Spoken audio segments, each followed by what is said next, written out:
જય દ્વારકાધીશ મિત્રો, આવા સસરિયાઓને તો હું કોર્ટ કચેરીના ધક્કા ખવડાવું.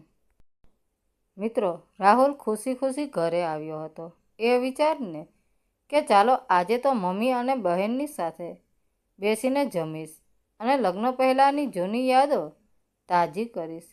આમ પણ આજે તેની પત્ની પિયર ગઈ હતી, તો આજે તો રૂટિનમાં થોડો બદલાવ થવાનો જ હતો. જ્યારે તે ઘરમાં આવ્યો તો જોયું કે તેના મમ્મી રમાજી સોફા પર બેસીને આંસુ સારી રહ્યા હતા. આ જોઈને રાહુલ તેમની પાસે આવ્યો અને સોફા પર બેસતા પરેશાન થઈને બોલ્યો, મમ્મી, શું થયું? તમે રડી કેમ રહ્યા છો? ના બેટા, હું ક્યાં રડી રહી છું. બસ મારી તો કિસ્મત જ ખરાબ છે. આજે તારા પપ્પા હોત તો મારે આ દિવસ ન જોવા પડત. રમાજીએ પોતાના પાલવથી આંસુ લૂછતા કહ્યું. અરે પણ થયું શું? જણાવો તો ખરા.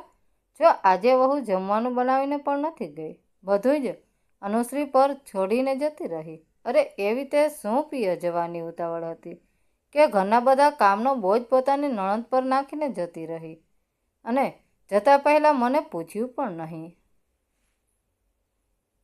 રમાજીએ કહ્યું, શું તેણે જતા પહેલાં એક વાર પણ તમને ન પૂછ્યું? તે આવું કેવી રીતે કરી શકે? આટલી મનમાની કે ઘરના વડીલોને કંઈ જણાવવાનું પણ યોગ્ય ન સમજ્યું. જ્યારે હું તેને કહીને ગયો હતો કે મમ્મીને પૂછીને જજે. આવવા દો એને, કાલે પછી બતાવું છું. આ ઘરમાં રહેવું હશે તો ઘરની રીતભાત પણ નિભાવવી પડશે. તમે અત્યારે રડો નહીં, હું કાલે વાત કરું છું. એની સાથે રાહુલે આશ્વાસન આપ્યું તો રમાજી પોતાના આંસુ લૂછીને પોતાના રૂમમાં જતા રહ્યા. આ તરફ રાહુલ પણ પોતાના રૂમમાં આવી ગયો. તેને બહુ ખરાબ લાગી રહ્યું હતું કે તેની પત્ની આવી હરકત કરી શકે છે. એટલે તેણે રૂમમાં આવીને સૌથી પહેલાં આદિતિને ફોન લગાવ્યો. આદિતિએ ફોન ઉપાડતા જ રાહુલને ફોન પર તેને વઢવાનું શરૂ કરી દીધું. આદિતિ, તને કેટલી વાર સમજાવી છે કે દરેક કામ મમ્મીને પૂછીને કર્યા કર, પરંતુ તને તો પોતાના પિયર જવાની એટલી ઉતાવળ હતી કે તે મમ્મીને પૂછવાનું પણ યોગ્ય ન સમજ્યું, અને તું તારું કામ કરીને પણ ન ગઈ, અનુશ્રી પર કામ નાખીને જતી રહી. રાહુલ, શું કહી રહ્યો છે તું? પૂછ્યું તો હતું મેં મમ્મીજીને, અને જમવાનું પણ બધું તૈયાર કરીને આવી હતી. હવે આના સિવાય બીજું કેવી રીતે પૂછવાનું હોય? આદિતિએ હેરાન થતાં કહ્યું. હા, તો મારી મમ્મી જૂઠું બોલી રહી છે. તું કાલે ઘરે આવ ત્યારે જે વાત થશે. અત્યારે મારે ફોન પર કોઈ વાત નથી કરવી, કહીને રાહુલે ફોન કાપી નાખ્યો. બીજા દિવસે સવારે આદિતિ પોતાના પિયરથી પાછી ફરી. ઘરમાં પ્રવેશતા જ તેણે જોયું કે રાહુલ રમાજી અને નણંદ અશ્રુની ડ્રોઈંગ રૂમમાં તેની જ રાહ જોઈને બેઠા હતા. આદિતિને જોતા જ રમાજીએ ફરીથી પોતાનો પાલવ આંખે લગાવી દીધો અને ખોટા આંસુ સારવા નાટક શરૂ કરી દીધું. રાહુલે ગુસ્સામાં ઊભા થઈને કહ્યું, આવી ગઈ મહારાણી? કાલે તો ફોન પર બહુ મોટી વાતો કરતી હતી કે તે બધું કામ કર્યું છે અને પૂછીને ગઈ છે, તો પછી મમ્મીને અનુશ્રી કાલે ભૂખ્યા કેમ રહ્યા? તને તારી ભૂલનો કોઈ પસ્તાવો છે કે નહીં? આદિતિ બિલકુલ ગભરાઈ નહીં.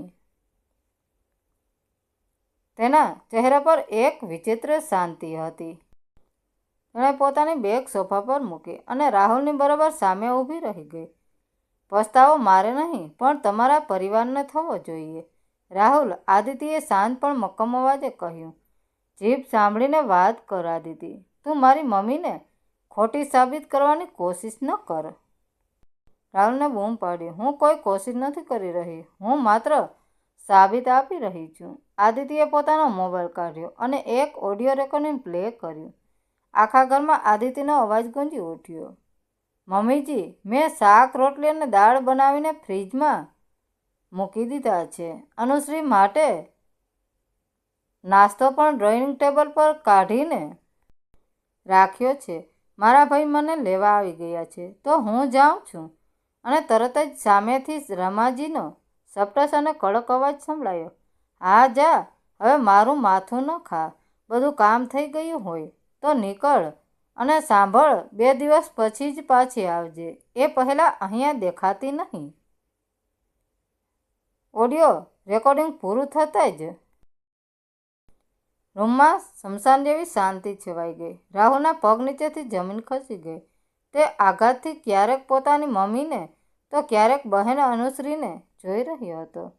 રમાજીનો ચહેરો ફીકો પડી ગયો હતો અને તેમના નકલી આંસુ સુકાઈ ગયા હતા. અનુશ્રીએ શરમથી નીચું જોઈ લીધું. આ શું છે મમ્મી? રાહુલે તૂટેલા અવાજે પૂછ્યું. તમે તો કહેતા હતા કે એ પૂછ્યા વગર જતી રહી અને જમવાનું પણ નહોતી બનાવી ગઈ. તમે તમારા જ દીકરા સાથે જૂઠું બોલ્યા. આદિત્યએ કટાક્ષમાં કહ્યું. આવું પહેલીવાર નથી બન્યું રાહુલ. તારી પીઠ પાછળ રોજ મારું અપમાન થતું હતું. મને ખબર હતી કે કાલે પણ મારા ગયા પછી આ લોકો તારી સામે કાન ભંભેરણી કરશે. એટલે જ કાલે જતા પહેલાં મેં મારો ફોન રેકોર્ડિંગ પર રાખી દીધો હતો. અને રહી વાત જમવાની, તો જઈને કચરાપેટી ચેક કરી લે રાહુલ.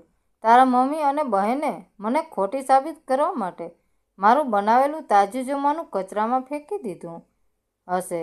રાહુલ તરત જ રસોડા તરફ દોડ્યો. કચરાપેટીમાં દાળ અને શાક પડેલા હતા. તેમને પોતાની ભૂલ અને પોતાની પત્ની પર કરેલા ગુસ્સા પર ભારે પસ્તાવો થવા લાગ્યો. તે પાછો આવ્યો અને આદિત્યના હાથ પકડવા ગયો. આદિત્ય, મને માફ કરી દે. મને ખબર નહોતી કે મમ્મી અને અનુશ્રી આવું કરશે. પણ આદિત્યએ પોતાનો હાથ છોડાવી લીધો. તેણે પોતાની બેગ ફરીથી ખંભા પર લટકાવી લીધી. રાહુલ, જે ઘરમાં મારું સન્માન નથી અને જે પતિને મારી વાત કરતાં વધારે કોઈના નકલી આંસુઓ પર ભરોસો છે, ત્યાં હું એક પળ પણ નહીં રહું. આદિત્ય દરવાજા તરફ આગળ વધી, પછી અચાનક અટકી ગઈ અને રમાજી તરફ ફરીને કડક અવાજે બોલી. અને હા મમ્મીજી, યાદ રાખજો, હું અત્યારે તો માત્ર મારા પિયર જઈ રહી છું. પણ જો મેં મારા પર થયેલા આ માનસિક ત્રાસની ફરિયાદ નોંધાવી દીધી ને, તો આવા સાસરિયાઓને તો હું કોર્ટ કચેરીના ધક્કા ખવડાવું. તમારું આ નકલી નાટક પોલીસ સ્ટેશનમાં નહીં ચાલે. આદિત્યએ જોરથી દરવાજો બંધ કર્યો અને બહાર નીકળી ગઈ. રાહુલ પોતાના પરિવારની હકીકત જોઈને માથું પકડીને સોફા પર ફસડાઈ પડ્યો. આજે તેને સમજાઈ ગયું હતું કે ઘર તોડવા માટે હંમેશા બહારના લોકો જવાબદાર નથી હોતા. ક્યારેક પોતાના ઘરના લોકો જ પૂરતા હોય છે. તો મિત્રો, વાર્તા કેવી લાગી? સારી લાગી હોય તો કોમેન્ટ કરીને જરૂર જણાવજો. ધન્યવાદ મિત્રો. રાધે રાધે. જય દ્વારકાધીશ.